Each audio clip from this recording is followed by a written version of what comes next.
Palavra da Verdade, com Hernandes Dias Lopes. Abra sua Bíblia comigo, por gentileza, na segunda carta do apóstolo Paulo a Timóteo, no capítulo 4. 2 Timóteo, capítulo 4,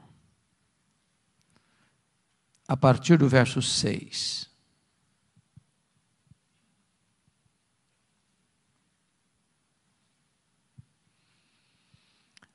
Todos vocês sabem que das 13 cartas que Paulo escreveu, esta é a última carta. E Paulo escreve esta carta da sua segunda prisão em Roma. Ele escreve essa carta na masmorra mamertina, uma prisão insalubre, escura, fétida, de onde as pessoas saíam leprosas ou para o martírio. Paulo escreve essa carta não como um apóstolo, um pregador, mas ele escreve essa carta debaixo de uma pesada acusação de ser um malfeitor, um bandido, um criminoso. Acusado de ser o líder dos incendiários de Roma. Paulo escreve essa carta depois de ter todos os irmãos da Ásia o abandonado, e até Timóteo, seu filho, estar com vergonha dele.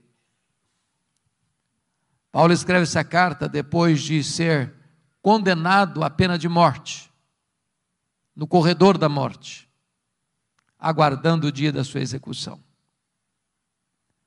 É com esse sentimento que ele vai relatar para nós suas últimas palavras registradas na Bíblia antes de morrer. Portanto, o texto que vamos ler tem um peso enorme, uma carga emocional profunda. E é com esse sentimento que eu convido você a considerar essa passagem. Paulo escreve assim: quanto a mim, eu já estou sendo oferecido por libação, e o tempo da minha partida é chegado. Combati o bom combate, completei a carreira, guardei a fé. Já agora a coroa da justiça me está guardada, a qual o Senhor reto juiz me dará naquele dia, e não apenas a mim, mas a todos quantos amam a sua vinda. Procura vir ter comigo depressa, porque Demas, tendo amado o presente século, me abandonou e se foi para Tessalônica. Crescente foi para a Galácia, Tito para a Dalmácia. Somente Lucas está comigo. Toma contigo Marcos e traze-o, pois me é útil para o ministério. Quanto a Tíquico, mandei-o até Éfeso. Quando vieres, traz a capa que deixou em Trode, na casa de Carpo, bem como os livros, especialmente os pergaminhos. Alexandre, o latoeiro, causou-me muitos males. O Senhor lhe dará paga segundo as suas obras. Tu guarda-te também dele, porque resistiu fortemente às nossas palavras. Na minha primeira defesa, ninguém foi a meu favor, antes todos me abandonaram. Que isso não lhe seja posto em conta. Mas o Senhor me assistiu e me revestiu de forças, para que por meu intermédio a pregação fosse plenamente cumprida, e todos os gentios ouvissem, e fui libertado da boca do leão. O Senhor me livrará também de toda obra maligna, e me levará salvo para o seu reino celestial. A Ele glória pelos séculos dos séculos. Amém. Amém. Eu vou pedir permissão a vocês, para só voltar nesse texto, já no final da minha fala. Eu quero nesta noite apresentar a vocês o apóstolo Paulo. Este que foi certamente o maior evangelista, o maior missionário, o maior teólogo, o maior plantador de igrejas da história do cristianismo. Este homem que, dos 27 livros do Novo Testamento, escreveu 13. Este homem que percorreu as províncias do Império Romano, plantando igrejas na província da Galácia, da Macedônia, da Acaia, da Ásia Menor, que de Jerusalém ao Ilírico realizou a obra de Deus. Eu quero apresentar a vocês este homem que pregou com liberdade ou na prisão, em lugares públicos ou em salões fechados, com saúde ou com doença, vivendo em paz ou perseguido, e que morre pobre, velho, cheio de cicatrizes, abandonado, acusado, condenado, executado. Mas este homem, muito embora tenha fechado as cortinas da vida diante de uma providência tão carrancuda, é mais influente na história do que todos os Césares de Roma juntos. Quem é este homem? Eu gostaria de apresentar a vocês nesta noite este homem. O primeiro cenário que nós encontramos na Bíblia sobre ele está lá em Filipenses 3 e 5. Ele foi circuncidado ao 8º dia, da linhagem de Israel, da tribo de Benjamim, hebreu de hebreus, quanto à lei, fariseu, quanto ao zelo, perseguidor da igreja. Ele é uma espécie de judeu puro sangue. Diz Atos 22, versículo 3, que ele nasceu em Tarso da Cilícia e foi enviado para lá, onde morava sua irmã, para estudar aos pés do grande rabino Gamaliel, neto do famoso rabino Hillel, para tornar-se um dos expoentes do judaísmo do primeiro século. Conforme Gálatas 1,14, dentre os seus pares, ele se destacou, pelo seu zelo pela tradição do seu povo, e tornou-se certamente um grande líder, personalidade forte, determinado, tornou-se um poliglota, um grande rabino, a promessa de uma grande liderança em Israel. Mas curiosamente, enquanto Saulo crescia e se fortalecia em Jerusalém, um outro rabino também crescia em Israel, não na decantada Jerusalém, onde estava o Sinédrio, onde estavam as autoridades religiosas, mas na pequena, na desprezada Nazaré da Galileia, não perlustrando os bancos de uma academia, mas trabalhando duro, na urdidura da luta de uma carpintaria com as mãos calejadas. Este rabino da Galileia, aos 30 anos de idade, deixa Nazaré, vai à Judéia, vai ao Jordão e é batizado por João Batista, dando início ao seu ministério.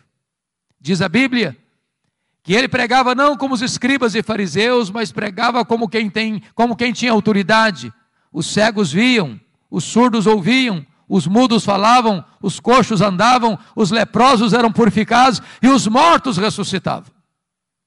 Porém, o Sinédrio, maiormente os fariseus e os escribas, começaram a vigiá-lo, a persegui-lo, a buscar uma ocasião para pregá-lo no contrapé, para acusá-lo. E chegou um momento em que as autoridades de Israel resolveram prendê-lo à traição e matá-lo. Contrataram testemunhas falsas para acusá-lo. Acusaram-no de 2 gravíssimos crimes de blasfêmia contra Deus e de conspiração contra César. Cuspiram no seu rosto, esbordoaram a sua cabeça, levaram-no ao pretório romano e Pilatos, a despeito de estar convencido da sua inocência, covarde e convenientemente, o entrega para ser crucificado. Crucificam-no, sepultam-no para alívio do sinédrio judaico. Porém, no 3º dia da semana, um fato glorioso aconteceu. O túmulo do Rabi da Galileia foi aberto de dentro para fora. E ele entrou nas entranhas da morte, arrancou o aguilhão da morte, matou a morte e ressuscitou, inaugurando a imortalidade. Isso foi uma bomba no arraial do inimigo. Então contrataram Saulo de Tarso como braço de ferro do Sinédrio para perseguir de forma implacável a igreja que estava nascendo. E este personagem, Saulo de Tarso, é reconhecido no Novo Testamento por 2 retratos. Primeiro, ele era uma fera selvagem. Se não, vejamos. Atos 9:1 diz que ele respirava ameaças e morte contra os discípulos. E esta palavra é a mesma na língua grega para uma fera selvagem que salta sobre a sua presa para destruí-la. Ele era uma fera selvagem. Aliás, diz o texto lá em 1 Timóteo 1,13 que ele era um perseguidor, blasfemo e insolente. 1 Coríntios 15:9 diz que ele se sentiu o menor dos apóstolos porque ele perseguiu a igreja de Deus. Atos 8:3 diz que ele não respeitava domicílio doméstico, ele entrava nas casas e arrastava homens e mulheres para encerrá-los em prisões, e assim ele assolava a igreja de Deus. Gálatas 1,13 diz que ele devastava a igreja de Deus. Mas Atos 9, versículo 21, diz que ele não apenas assolava a igreja de Deus, não só ele devastava a igreja de Deus, mas está escrito lá em Atos 9, 21, que ele exterminava aqueles que professavam o nome de Jesus. E vocês bem sabem que exterminar não é prender, exterminar não é bater, exterminar é matar. Saulo era um assassino, Saulo era truculento, Saulo era uma fera selvagem. Mas isso fica ainda mais claro quando você olha Atos 22:4, que diz que ele perseguiu o caminho até a morte. E notem vocês que ele não persegue apenas os crentes, ele persegue a religião dos crentes, ele persegue o caminho, com fúria assassina. Mas Atos 26, versículo 9, diz que ele entendia que devia fazer muitas coisas contra o nome de Jesus.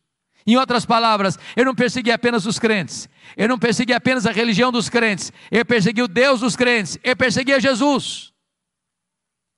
Mas Atos 26:10 diz que ele encerrou muitos, não poucos, não alguns, mas muitos dos santos em prisões, e contra esses muitos ele dava o seu voto quando os matavam.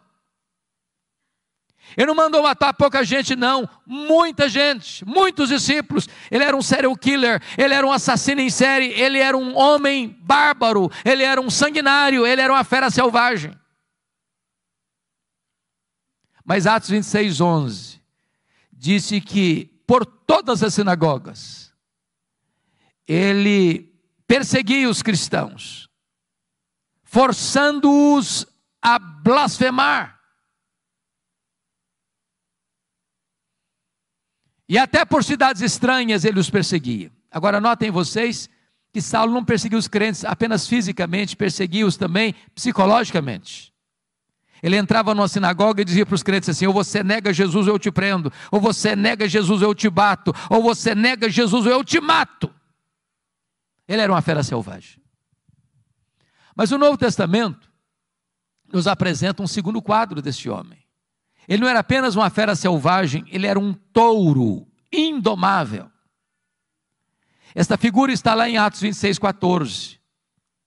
Quando o próprio Senhor Jesus Cristo aparece para ele no caminho de Damasco, quando ele furiosamente marchava para Damasco para prender os cristãos, e o Senhor disse para ele: Saulo, Saulo, por que me persegues? Dura coisa te é recalcitrares contra os aguilhões.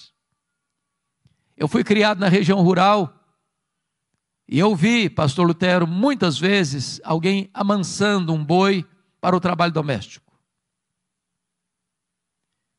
E o principal instrumento para se amansar um boi bravo e torná-lo dócil e útil é o aguilhão. é o aguilhão. Às vezes, meus irmãos, nós temos a ideia de que o Espírito Santo só começou a trabalhar na vida de Saulo ali no caminho de Damasco. Isso não é um fato.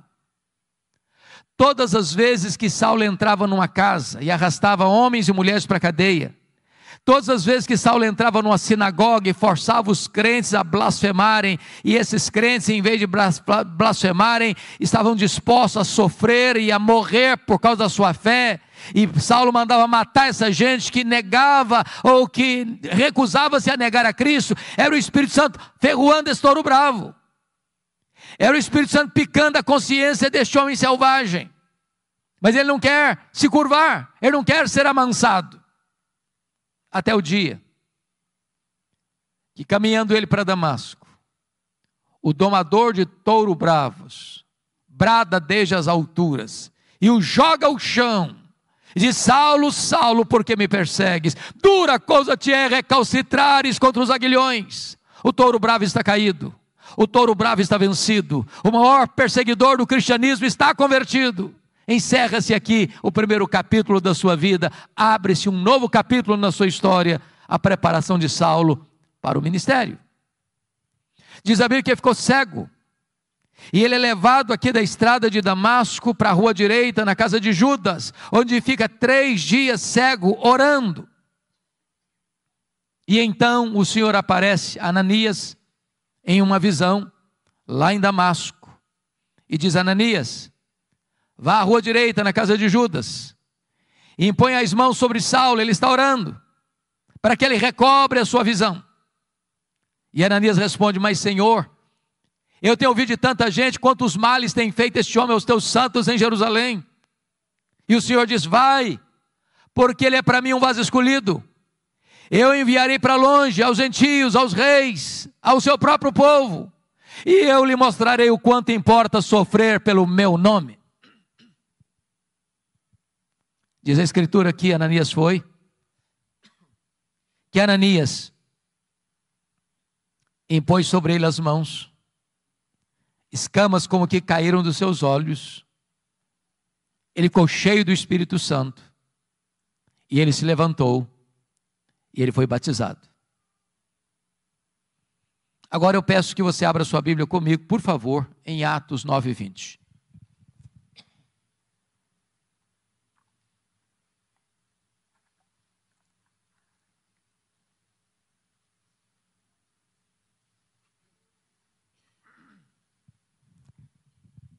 Veja você que logo que ele foi curado, logo que ele foi revestido com o Espírito Santo, logo que ele foi batizado, está escrito que então ele começa a pregar em todas as sinagogas de Damasco, afirmando que Jesus é o Filho de Deus.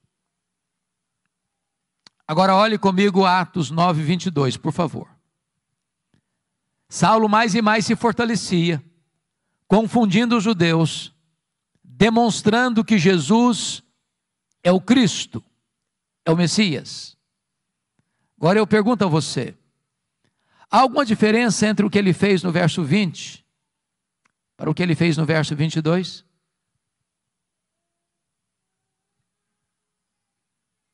No verso 20 ele afirma que Jesus é o Filho de Deus.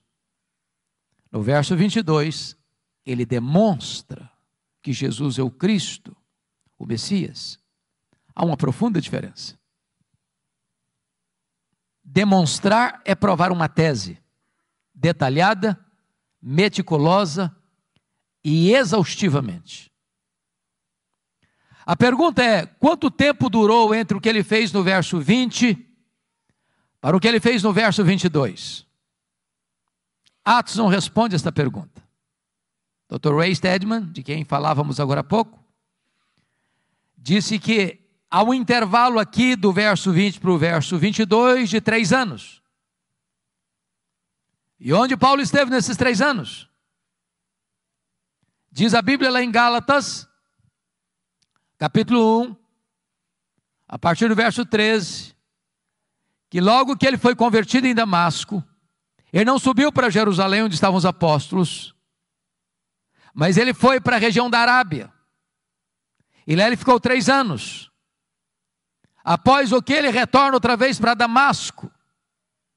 E a pergunta é: o que ele ficou fazendo 3 anos na Arábia? E a resposta é: um seminário intensivo com o Senhor Jesus. Se Jesus investiu 3 anos nos apóstolos em Israel, Jesus investe 3 anos em Saulo na Arábia. As doutrinas que ele aprendeu na Arábia não foram como as doutrinas que ele aprendeu no judaísmo aos pés de um mestre humano, mas foi por revelação do próprio Senhor Jesus.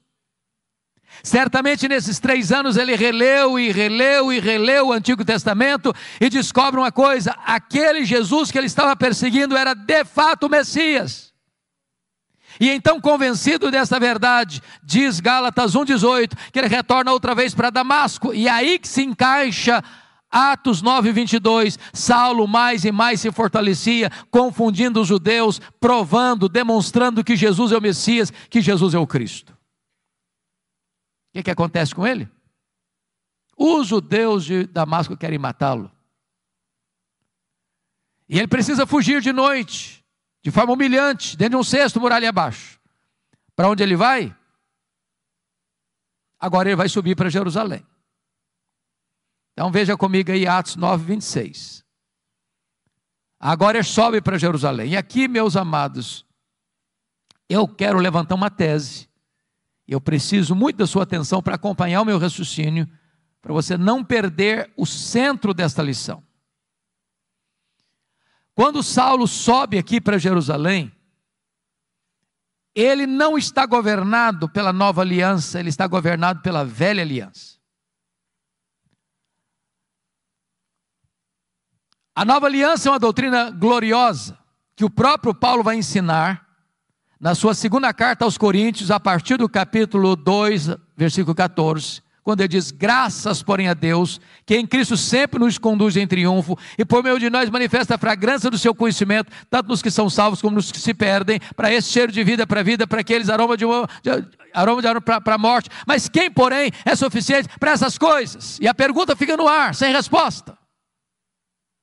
E a resposta só chega no capítulo 3, versículos 4 e 5, quando ele diz: a nossa suficiência vem de Deus.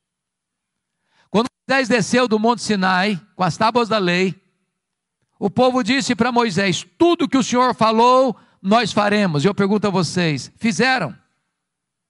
E a resposta é não. Por que não? Faltou sinceridade do povo? Não, faltou poder. Na velha aliança tudo depende de você, nada de Deus. Na nova aliança tudo depende de Deus, nada de você. A nossa suficiência vem de Deus. Então a tese que eu quero levantar agora é que quando Saulo sobe para Jerusalém, em Atos 9,26, ele não está governado pela nova aliança, mas pela velha aliança. Por quê? Porque ele está convencido de uma coisa: ele está convencido de que ele será o grande líder da igreja de Jerusalém. E ele tinha motivos para isso? Primeiro, todos os apóstolos de Jesus, exceto Judas Iscariotes, eram galileus. E vocês bem sabem que aqui na Judéia, os galileus eram tidos como gente de segunda classe. Tanto é fato que quando o Espírito Santo foi derramado, lá em Atos 2, o derramamento do Espírito produziu na multidão 3 reações. Primeiro, ceticismo. O que quer isso dizer? Segundo, preconceito. Ah, são galileus. Terceiro, zombaria. Estão bêbados.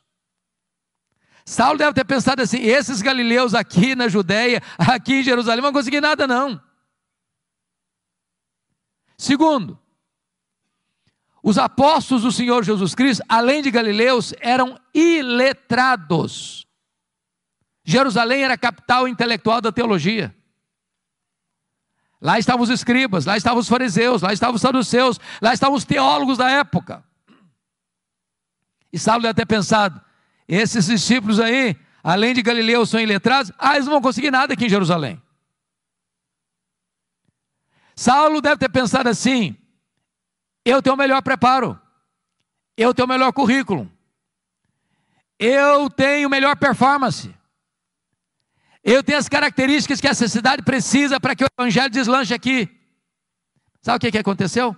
Veja aí Atos 9,26. Quando ele chega em Jerusalém, os discípulos todos não acreditaram na conversão dele. Pensaram que ele estava sabotando a fé para perseguir os cristãos e bater a porta da igreja na cara dele. Para quem queria ser líder, nem recebido foi. Aí Atos 9:27 diz que Barnabé o acolhe, que Barnabé o apresenta aos apóstolos, e que agora ele é acolhido na igreja, e agora ele tem desenvoltura na igreja, agora ele discute com os helenistas, os judeus nascidos fora de Israel, e de repente os helenistas tomam uma decisão: nós vamos matar Paulo. E aí Atos 9:29 diz que os discípulos se reuniram e falaram assim para Paulo: olha, você tem que ir embora da nossa igreja, dá para você ser nosso pastor não. Agora preste atenção no que eu vou lhes dizer. Não é fácil para um pastor estar convencido que deve ficar na igreja, quando os membros da igreja estão convencidos que ele deve ir embora da igreja. Não é fácil não. Mas sabe o que aconteceu com ele? Ele não foi embora. Mas não era só os crentes que queriam que ele fosse embora não. Atos 22, versículo 17, diz que ele estava no templo orando, quando o Senhor aparece para ele numa visão e diz: vai embora de Jerusalém, porque eles não vão te ouvir. Hoje, gente, ser mandado embora de uma igreja, pelo conselho da igreja, pelos membros da igreja, é uma coisa. Mas ser mandado embora da igreja pelo próprio Deus, parece que não sobra mais opção. Sabe o que aconteceu com ele? Ele não foi embora. Ele começa a discutir com Deus. Ele começa a razoar com Deus. Mas Senhor, eu persegui a igreja aqui. Quando mataram Estevão, tua testemunha, eu estava presente, consentia nisso. Até guardei as vestes daqueles que o apedrejaram. Sabe o que ele está dizendo para Deus? Ô Deus, o Senhor pensa melhor, o Senhor pensa direito. O Senhor não pode cometer esse erro estratégico. Se eu sair daqui, esse aqui não vai para frente. Eu não posso sair daqui. Sabe o que aconteceu? Deus não mudou. Foi Saulo quem teve que mudar e mudar-se. Deus diz: vai! Sabe o que aconteceu com ele? Ele não foi. Foi não. Volta lá para Atos 9:30. Porque diz o texto que os discípulos se reuniram e o levaram até Cesareia. Preste atenção, ele não foi, ele foi levado. Ele não saiu, saíram com ele. Ele sai de Jerusalém como Ló saiu de Sodoma a reboque. Mas de Cesareia mandaram-no para onde? Para Tarso. E onde era Tarso? A cidade que ele nasceu. Sabe o que Deus está dizendo para esse cara que quer ser líder, que se acha insubstituível? Meu filho, se você pensa que eu preciso de você, você está muito enganado. É você que precisa de mim. Então faz uma coisa, arruma as malas e volta para casa. E sabe quanto tempo ele ficou no molho, no anonimato, longe dos holofotes? Mais de 10 anos. Sabe por quê? Porque eu tinha que aprender primeiro essa grande verdade: tudo depende de Deus, nada depende de mim. Mas o pior não tinha acontecido não. O pior é Atos 9:31. Diz que no dia que Saulo foi embora da igreja de Jerusalém, a igreja passou a ter paz e passou a crescer. Você quer coisa pior para um pastor que isso? No dia que ele vai embora da igreja, todos os problemas da igreja se resolvem. E a igreja deslancha. Deus primeiro trabalha em nós, para depois Deus trabalhar através de nós. Tudo depende de Deus, nada depende de nós. Mais de 10 anos depois, explode um avivamento em Antioquia da Síria, terceira maior cidade do mundo. E a igreja de Jerusalém manda para lá o seu melhor pastor, Barnabé. Quando Barnabé chega lá e vê a graça de Deus prosperando, ele se alegra demais, lembrou-se de Saulo. E vai atrás de Saulo lá em Tarso. E o apanha e o leva para Antioquia. E durante um ano eles ensinaram uma multidão de discípulos. Quando a igreja estava reunida, orando e jejuando, o Espírito Santo apareceu e disse: separai-me agora a Barnabé e a Saulo para a obra que os tenho chamado. Preste atenção, a quem o Espírito Santo separou? Não foi Saulo e Barnabé, foi Barnabé e Saulo. Você já foi reserva alguma vez? Já ficou na sombra de alguém alguma vez? Saulo não era o líder, ele era o liderado. Deus ainda estava trabalhando nele. Ele tinha que entender com clareza que tudo depende de Deus, nada depende de nós. Diz a Escritura que eles estão indo agora, chegando em Pafos, quando o procônsul Sérgio Paulo se interessa pelo Evangelho, quer ouvir o Evangelho, mas o seu mágico a tiracola Elimas quer impedir o procônsul de se converter, porque se o procônsul se converte, ele perde o emprego de mágico. Era uma questão de interesse. Então diz a Bíblia que Saulo, também chamado Paulo, cheio do Espírito Santo, disse ao mágico: ó servo do diabo, até quando perverterás os retos caminhos de Deus? Pois ficarás cego. E o mágico fica cego, e os olhos do procônsul são abertos, e ele é convertido ao Senhor Jesus. E a partir dali, Saulo deixa de usar o seu nome judaico Saulo, para usar o seu nome romano Paulo, e a partir de então, ele se transforma no maior líder do cristianismo. Sabe por quê? Porque aprendeu que tudo depende de Deus, nada depende de nós. Atos 13:13 diz que ele chega em Perge da Panfilha. E em Perge da Panfilha, o jovem Marcos, ou João Marcos, ou Marcos, que era primo de Barnabé, abandona os dois missionários e volta para a casa da sua mãe em Jerusalém. É muito curioso isso, porque a Bíblia não diz por que o Marcos voltou para a casa da mãe dele. Nós poderíamos cogitar 3 possibilidades. Talvez uma delas seja a verdade dos fatos. Talvez a primeira fosse assim: bom, ele era muito moço, muito jovem. Empolgado, pensou que missões fosse turismo. Quando percebeu que não era turismo, ele se decepcionou e voltou. Pode ser, não sei. Talvez uma segunda possibilidade, que quando eles saíram de Antioquia da Síria, o líder da caravana era o primo dele, o Barnabé. Em Pafos, a liderança muda das mãos de Barnabé para Paulo.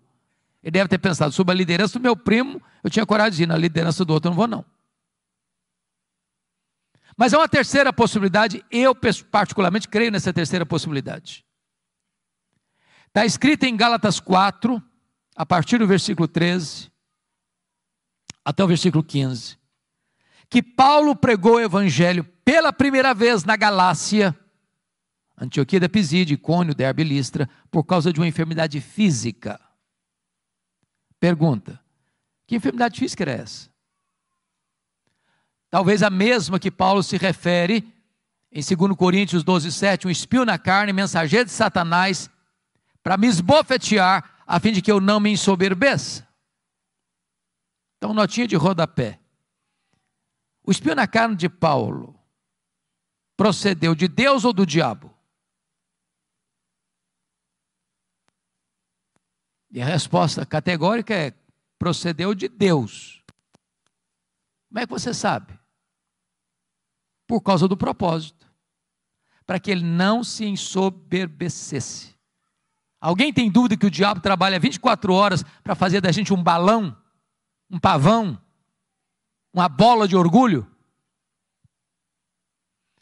Mas se o espinho na carne procedeu de Deus, como é que o diabo batia na cara dele com esse espinho? Porque esse é o papel do diabo. Quando a providência é carrancuda, o diabo chega sorrateiramente e pergunta assim: e aí, você não é crente? Você não está fazendo a obra de Deus? Você não é fiel a Deus? Está passando essa magrela toda, está doente, está sofrendo. Se Deus gostasse de você, se Deus se importasse com você, você não estava nessa. O diabo quer vender essa propaganda de que ser crente é viver numa estufa, blindado. O Senhor Jesus nunca prometeu que nós não teríamos aflições nessa vida. Ele prometeu estar conosco todos os dias até a consumação dos séculos. Dizem os estudiosos que essa região de perto da Panfilha, onde João Marcos abandonou os dois missionários, era uma região alagadiça, pantanosa, com forte incidência de malária. E é muito provável que Paulo contraia uma malária aqui, porque não consta que Paulo tenha saído doente de Antioquia da Síria, mas consta que ele chegou doente na Galácia. Antioquia da Pisídia, Icônio, Derbe e Listra. E essa doença naquela época era tão severa e não tinha tratamento adequado, que dava uma dor de cabeça alucinante e afetando inclusive a visão. E os crentes da Galácia disseram que, se possível fosse, eles teriam arrancado os próprios olhos para dá-los a Paulo. Dá-nos a impressão que Paulo tinha um problema de visão. É por isso que ele propriamente não escrevia suas cartas, ele usava uma pessoa para escrever e depois pegava a pena para dar a sanação final. Talvez por isso ele chamou o sumo sacerdote parede branqueada, porque via tudo meio lusco-fusco. Bom, o certo é que o João Marcos retorna para a casa da mãe dele, e os dois missionários sobem as montanhas do Cáucaso, e chegam lá em cima, na Galácia do Sul, e pregam com poder, com graça, com dureza, com lágrimas, com sangue, mas deixando para trás igrejas estabelecidas, lideranças eleitas, e a igreja marchando vitoriosamente. Agora eles retornam para a igreja base, a igreja de Antioquia da Síria, e observe comigo que está escrito aí em Atos 14, 26 e 27. Reunida a igreja, relataram quantas coisas fizera Deus, e como Deus abrira a porta do evangelho para os gentios. Preste atenção nisso. Há espaço para testemunho na igreja, mas não há espaço para projeção humana na igreja. Eles não relataram quantas coisas fizeram eles relataram quantas coisas fizera Deus. Quem faz a obra é Deus, nós somos apenas os instrumentos. Agora note outra coisa, quando a igreja cresce, os problemas surgem, porque não há crescimento de igreja sem luta. É por isso que Atos 15:1 diz que quando os membros da seita dos fariseus escutaram lá em Jerusalém que os gentios estavam sendo recebidos sem passar pelo rito da circuncisão, eles desceram e disseram para os crentes gentios assim: se vocês não se circuncidarem, vocês não poderão ser salvos. Se vocês não circuncidarem e não guardarem a lei, vocês não podem ser salvos. Bom, mas isso não é evangelho. Isso é afirmar que o sacrifício de Cristo não foi suficiente. Isso é afirmar que sua fé em Cristo não é o bastante. Então vou lhes dizer algo muito solene agora.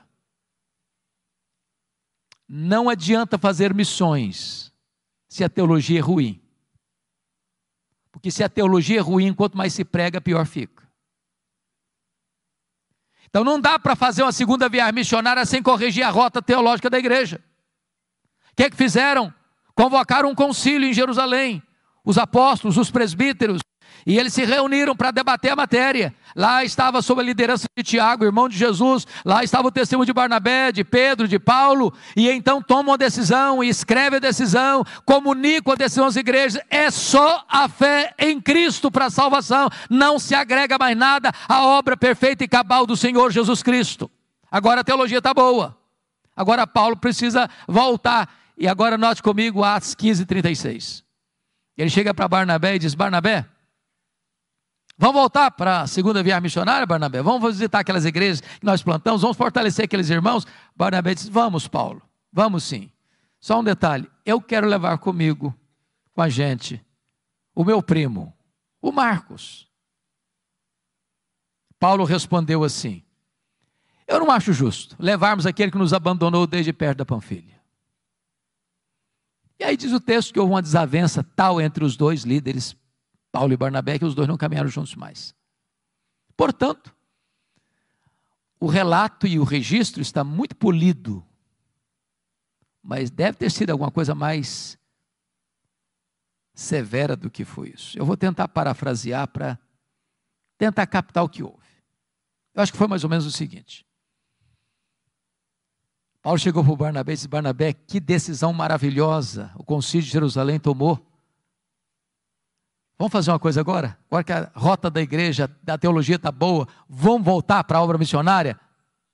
Barnabé disse: vamos, Paulo. Mas deixa eu te fazer uma pergunta. Você lembra do meu primo? Uai, Barnabé, mas é claro que eu lembro. Deixa eu dizer, eu estou com vontade de levar com a gente. E ele está todo empolgado para ir. Paulo fechou a cara. O Barnabé comigo, esse cara não vai não. Ô Paulo, mas ele melhorou, ele está mais maduro. Ele vai ser uma benção, comigo ele não vai não. Mas Paulo, deixa eu te falar, você não pode ser tão duro assim não. Vamos dar uma chance para o menino, comigo ele não vai.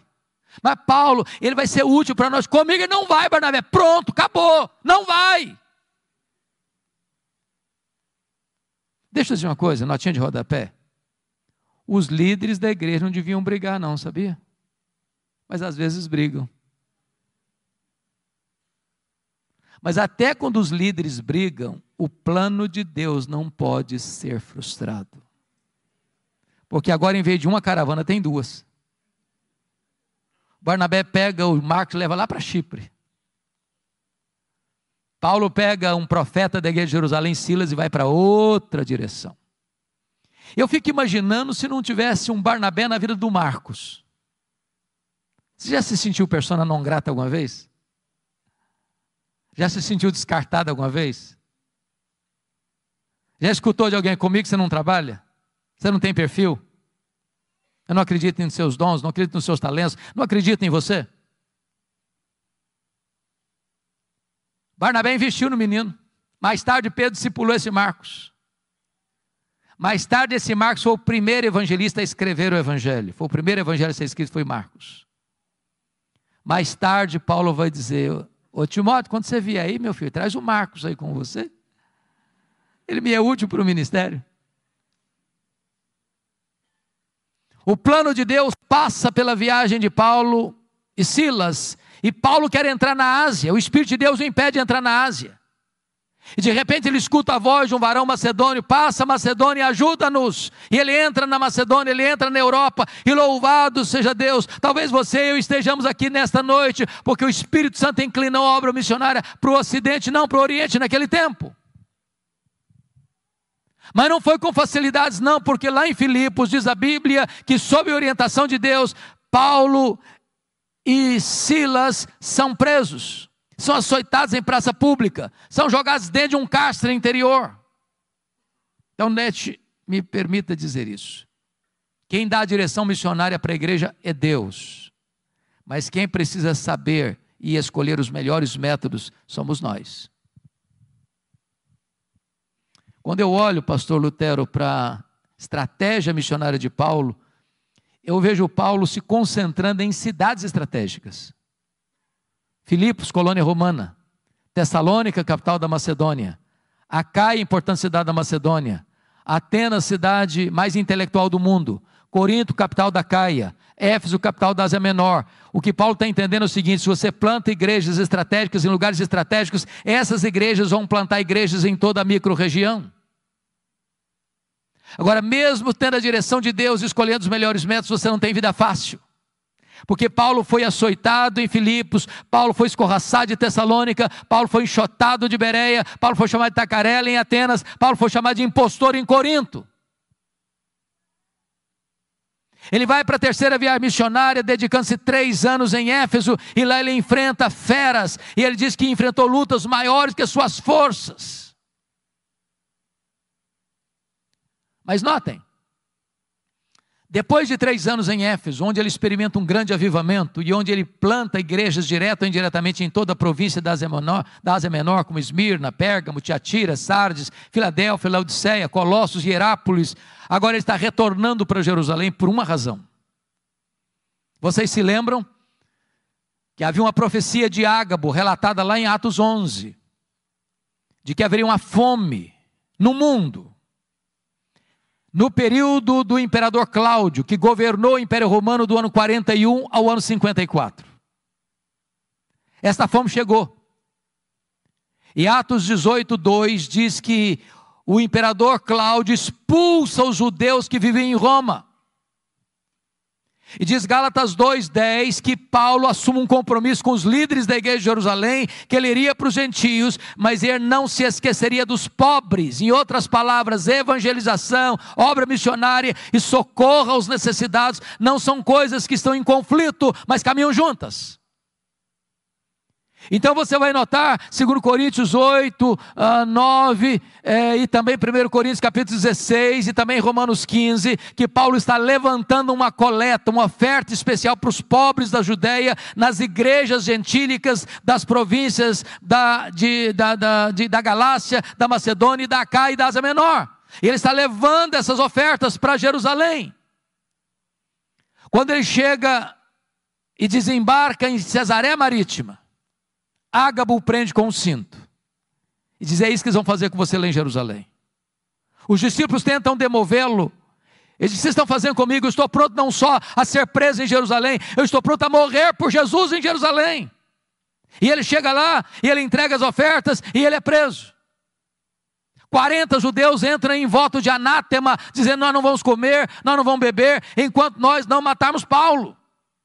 A notícia vaza, chega o sobrinho de Paulo, ele vai e comunica a Paulo, que comunica ao comandante, e naquela mesma noite Paulo é trasladado de Jerusalém para Cesareia Marítima, onde ficava todo o aparato militar de Roma, e Paulo fica ali 2 anos sendo acusado pelos judeus, sob a égide dos governadores Félix e Festo.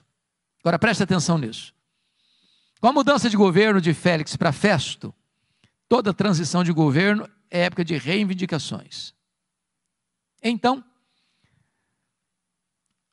o Sinédrio jeitosamente disse para o governador Festo: ô governador, esse preso aí está no fórum errado.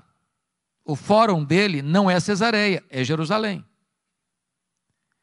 Então, quem deve julgar esse homem não é o governador, não é uma questão política, não interessa a Roma isso, é uma questão puramente religiosa. Nós somos o fórum adequado, legítimo, onde ele deve ser julgado, mas queriam matar Paulo na estrada. Paulo percebe a traição e diz para o governador: eu sou cidadão romano, eu quero ser julgado diante de César. O governador diz: para César você quer ir? Para César você irá. Mas antes, Atos 23:11, diz que o próprio Senhor apareceu para Paulo em Jerusalém e disse: coragem, Paulo, assim como você deu testemunho aqui em Jerusalém, eu quero que você dê testemunho também em Roma. Paulo quer ir para Roma, Deus o quer em Roma, mas quando ele parte para ir para Roma, ele enfrenta um naufrágio. Você pode entender isso?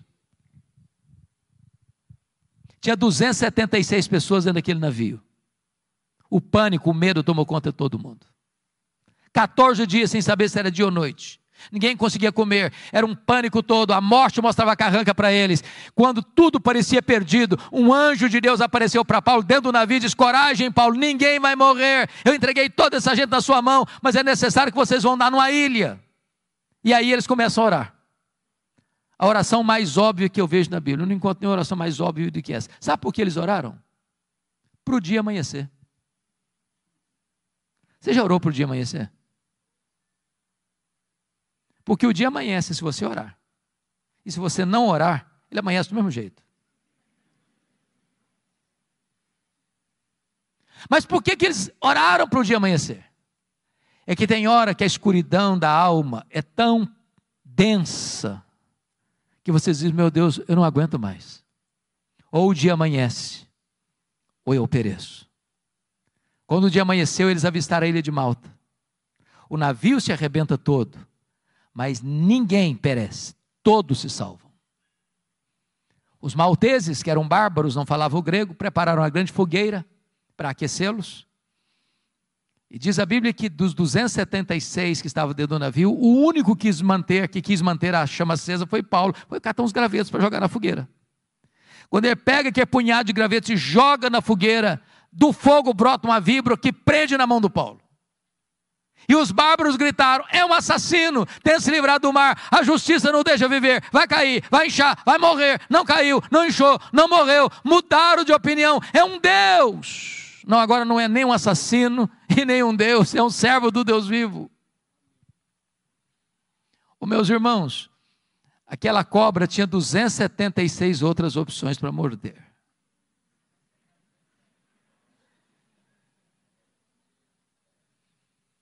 Pois bem, agora Paulo fica os 3 meses de inverno pesado ali na ilha de Malta, porque era a providência de Deus. Sabe por quê? O prefeito da cidade estava doente, Paulo orou por ele, o pai do prefeito estava doente, Paulo orou por ele, foi curado, os demais enfermos vieram, Paulo orou por eles, eles foram curados. Aí você aprende uma coisa: não foi a tempestade que levou Paulo para a ilha de Malta, foi a mão da providência divina. Tem hora que parece que a vida está de ponta cabeça, e Deus está escrevendo o capítulo mais emocionante da sua vida. Paulo chega em Roma não como gostaria de ter chegado.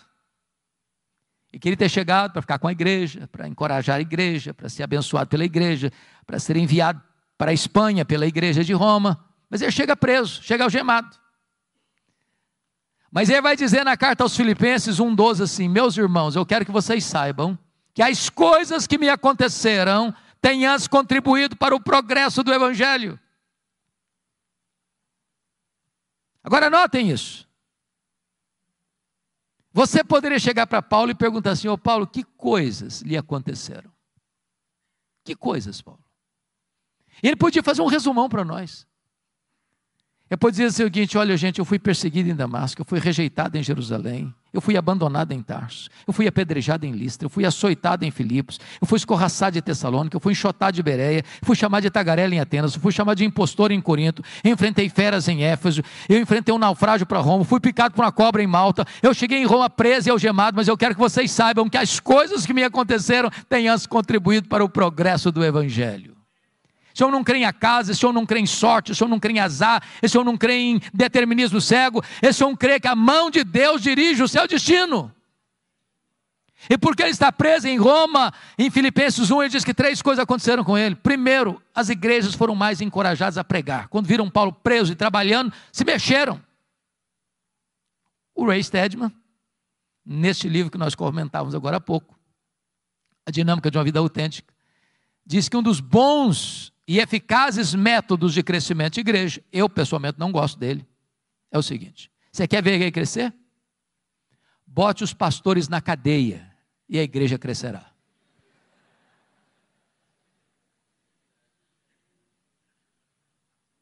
Segundo, porque Paulo estava preso, dizer que toda a guarda pretoriana tomou conhecimento das suas cadeias em Cristo. E a pergunta é: o que era a guarda pretoriana? Era a guarda de elite do imperador. Era os soldados da mais alta patente do império. Eram 16 mil soldados de escol. Paulo, por ser um prisioneiro de César, tinha que ter um soldado algemado com ele, 3 turnos por dia, em rodízio durante 2 anos. E o que Paulo fez? Evangelho neles, evangelho neles, evangelho neles, evangelho neles. O cara não podia nem sair porque estava algemado com ele. Durante 2 anos, deu oportunidade para Paulo evangelizar toda a guarda pretoriana. Eu chamo isso de conspiração divina. Nero não sabia disso, mas Deus o havia constituído em presidente das missões estrangeiras do império, que botou lá dentro do palácio o maior evangelista daquela época, e diante dele seu auditório. Por isso, quando ele termina essa carta aos Filipenses, capítulo 4, verso 22, ele diz: os santos vos saúdam, especialmente os da casa de César. Terceiro, porque Paulo estava preso, ele não podia visitar as igrejas, como era seu costume. O que ele fez? Começou a escrever cartas, as cartas da primeira prisão. Filipenses, Efésios, Filipenses, Colossenses, Filemon. Se Paulo estivesse solto, provavelmente nós não teríamos essas joias na nossa Bíblia. Então entenda uma coisa: quando as coisas parecem estar fora de controle na sua vida, Deus está no controle e está escrevendo o capítulo mais importante da sua vida. Dessa primeira prisão, Paulo orou para sair, pediu oração para sair, e de fato saiu. Eu acho que ele fez a 4ª viagem missionária. Deixou Tito em Creta, deixou Timóteo em Éfeso, passou por Nicópolis, muito provavelmente foi à Espanha, como era seu desejo. Mas um fato acontece nesse interregno. No dia 17 de julho do ano 64, a cidade de Roma, a maior cidade do mundo, mais populosa, mais rica, mais poderosa, a cidade eterna, a capital do império, é incendiada. 7 noites e 6 dias de incêndio. Quando o incêndio acabou, o imperador assistia o espetáculo horrendo da torre de Mecenas, vestido de ator, tangendo a sua lira. Ele encontra um bom álibi para botar a culpa do incêndio de Roma nos crentes. Porque dos 14 bairros de Roma, 10 foram devastados. Mas os 4 que sobraram eram densamente povoados por judeus e cristãos. Ele põe a culpa do incêndio de Roma nos cristãos. Começa um verdadeiro massacre. Faltou madeira para fazer cruz, tamanha quantidade de crentes crucificados. Quando não tinha mais madeira para fazer cruz, os crentes eram cobertos de piche, amarrados nos postes e queimados vivos para iluminar as noites de Roma. Paulo, a essas alturas, já era o maior líder do cristianismo. Começam a caçá-lo, até que botam a mão nele, talvez em Trode, na casa de Carpo. não deu prazo de pegar seus livros, seus pergaminhos, sua capa surrada. E agora ele é jogado na masmorra mamertina, um lugar úmido, frio, insalubre, de onde as pessoas sejam leprosas ou para o martírio. Pois é de dentro dessa masmorra que ele escreveu o 2 Timóteo. E agora eu peço que você abra lá no texto lido, para nós encerrarmos. A pergunta é, como é que esse homem se sente? Maior teólogo, maior pastor, maior evangelista, maior plantador de igrejas,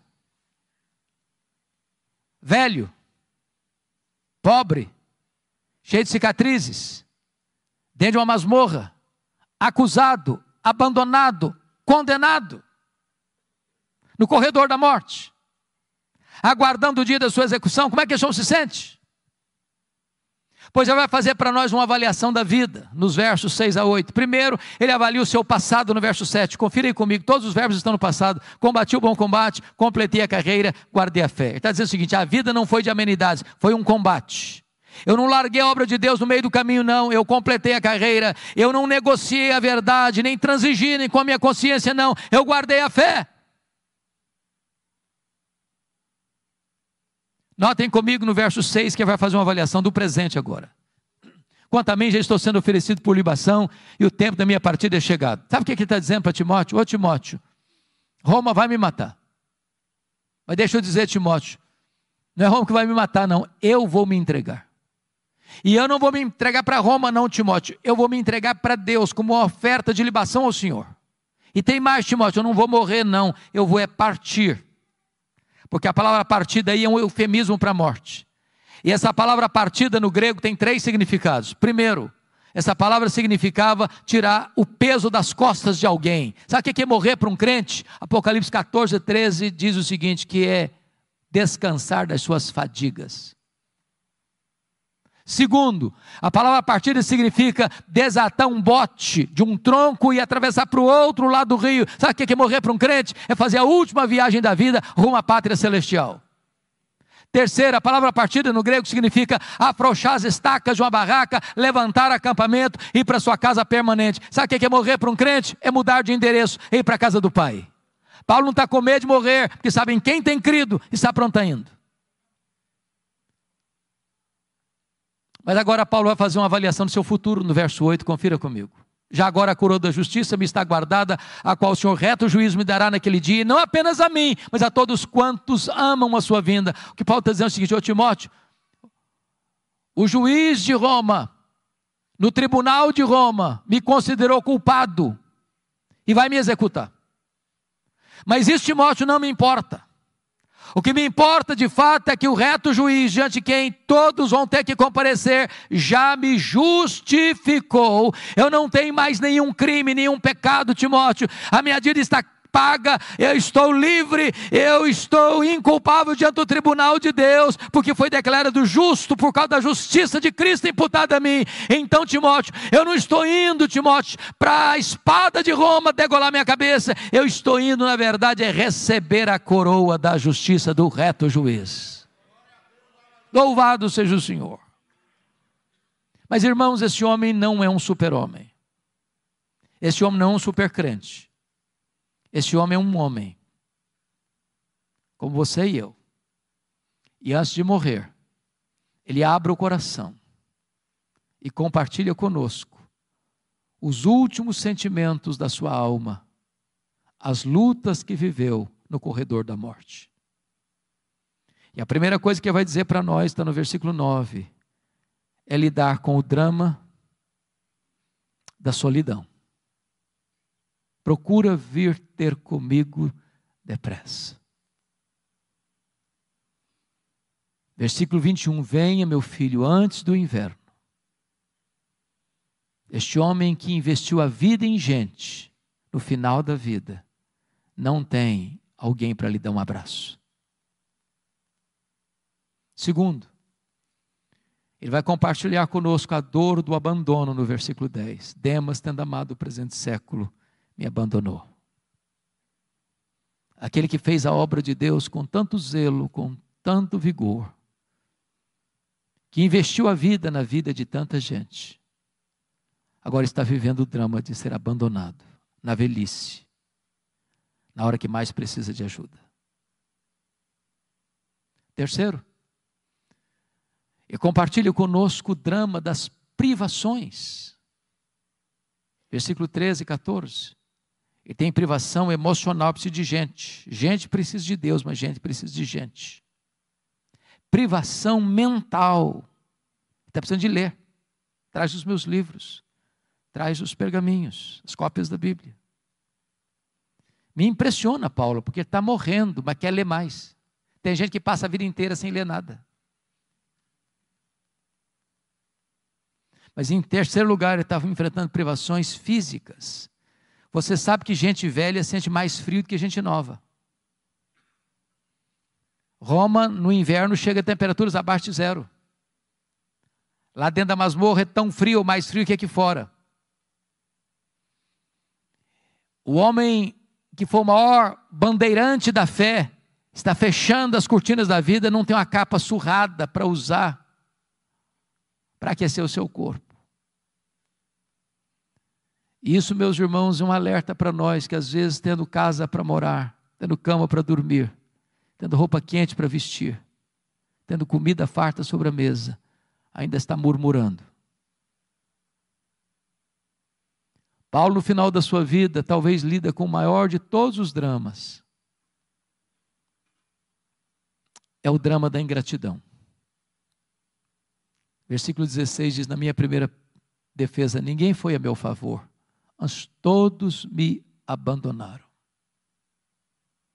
Mas louvado seja Deus pelo versículo 17, onde você encontra uma conjunção adversativa, mas o Senhor me assistiu, me revestiu de forças, para que por meu intermédio a pregação fosse plenamente cumprida e todos os gentios ouvissem, e fui libertado da boca do leão. O Senhor me livrará de toda obra maligna, me levará salvo para o seu reino celestial. Louvado seja Deus. Você pode perder o apoio da terra, mas jamais perderá o apoio do céu. Você pode ser abandonado pelos homens, mas jamais será abandonado por Deus. Quis a providência divina, irmãos, que o final da história deste homem não estivesse registrada nas Escrituras. Mas eu vejo esse dia. Eu imagino esse dia. Eu imagino essa cena. De um dia o carcereiro, o carrasco, sem alma, sem piedade, endurecido,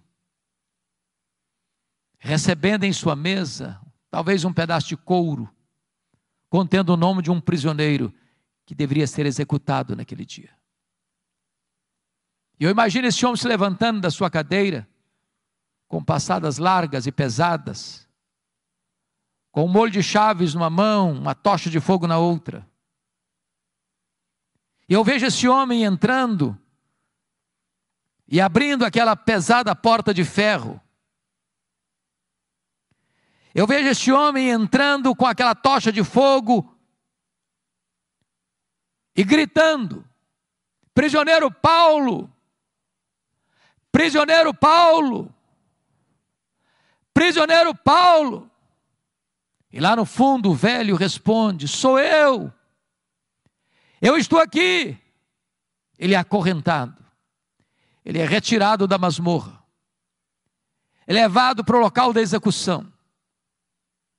E por ser certamente o prisioneiro mais conhecido e mais famoso de Roma, porque era o grande bandeirante da fé de todo o império, o carrasco lhe pergunte, você quer dizer algumas palavras antes de morrer?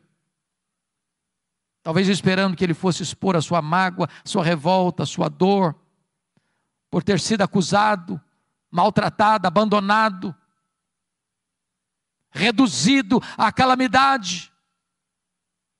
Eu imagino Paulo respondendo assim, eu tenho alguma coisa para dizer. E talvez Paulo pudesse recordar do que escreveu para Timóteo. Nesta hora ele levanta os olhos aos céus e diz a ele, ao Senhor Jesus, glória pelos séculos dos séculos. Amém. Botou a cabeça no cepo. A espada de Roma tosou-lhe a cabeça. Cabeça para um lado, corpo para o outro. Tombou na terra como um mártir, mas foi recebido no céu como um príncipe. É este homem que diz hoje para você e para mim: sede meus imitadores, como eu sou de Cristo. Que Deus nos ajude. Amém.